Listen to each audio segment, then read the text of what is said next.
guys, I'm Layla. Welcome to Raid Lore Stories. Today's lore story is going to be for Valkanen, brand new Void legendary champ added to the game. He's basically Bad-el-Kazar before Bad-el-Kazar turns into who he is, right? Going along with the Call of the Arbiter animated series. So let's check out his new lore. I'm excited. Let's watch this together. Bad-el-Kazar has been declared the greatest mage on the surface of Teleria. The truth of this declaration is debatable, but he is, without a doubt, incredibly powerful and incredibly influential. He once ruled the grand city-state of Areth with an iron fist, and some even claim that he was the very one to drag that glorious city into the corruption and ruin it is known for today.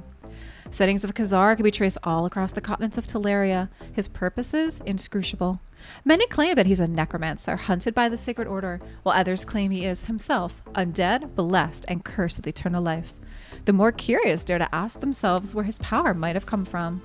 The answer to that question is known to precious few, but if one traces back through history to find Areth as it once was, a center of learning, of culture, of wisdom, and health, one would find a very sad young boy sitting at the window of his new prison home, watching a ship sail away. The boy's name was Valkanen, and he misses his mother. Valkanen had not chosen to attend the academy at Areth. Back home in Karak, he had performed a powerful spell that had destroyed a man's memory, reducing him to a blubbering beggar. The man had been Valkanen's father. Valkanen's protests that he had cast the spell in self-defense were little comfort to the paranoid townsfolk, and their attempts to get rid of him might have escalated to violence if it were not for the intercession of the local duke's house mage. The mage disrupted a fomenting riot, calming the angry crowd by taking the boy responsible away. Away turned out to be half a world away. The mage took Valkanen across the sea to the great continent of Peltas. There, nestled on the southern coastline of the Krokan Desert, was Areth. Areth was a glittering jewel at that point, and Valkanen had been suitably overwhelmed by its majesty when he had first arrived. But when he learned of his fate, that this was not a visit, but an exile, the city lost much of its luster to him. Valkanen never lost that faint sense of resentment, but he did at least come to adapt to his circumstances. He learned that he was an extremely powerful magic user, becoming a rising star in the Mage Academy, and he found himself the subject of much adoration by both fellow students and full-blooded mages alike. The respect and camaraderie was at first soothing, and then later addicting. As Valkanen grew into manhood, he became wholly dependent on the affection of others. Their dreams of him growing into the greatest mage in Areth became not only his own, but they replaced all his hopes and ambitions. But those ambitions made competition intolerable, and competition did come in the form of Orion, the son of the very duke who had Valkanen banished.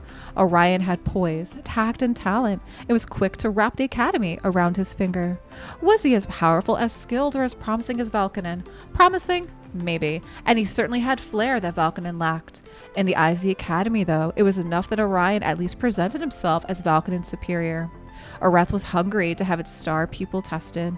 The teachers encouraged the rivalry, stoking the competition between them, hoping it would push them to improve. It worked, but it worked far too well. As his friends abandoned him at the urging of the senior mages, and as praise was heaping on the undeserving Orion, Valkanen was consumed with rage. The spotlight had been the only thing he had to hold on to, and he would not abide it being stolen. What few limits Valkanen had left melted away. Caution, ethics, self-preservation. Most consequentially of all, incredibility. Valkanen sought power from anywhere that he could find it, and he found it in a whisper in his dreams. A shadow at the corner of his eye, a fleeting figure in the mirror that was not a mere reflection. As Valkanen would learn, as all of Areth would learn, there are sources of magic that are always waiting for those strong and foolish enough to reach for power without asking where it comes from or what it might cost. Wow, guys. Okay, this is a really good... I feel this is such a good origin story for Bad-el-Kazar that goes along with Bad-el-Kazar's story in this game as well too. And this does go along nicely with the Call of the Arbiter series as well. Guys, drop me some comments down below what you think of the new lore story for this new champ Valkanen, and thanks so much for watching.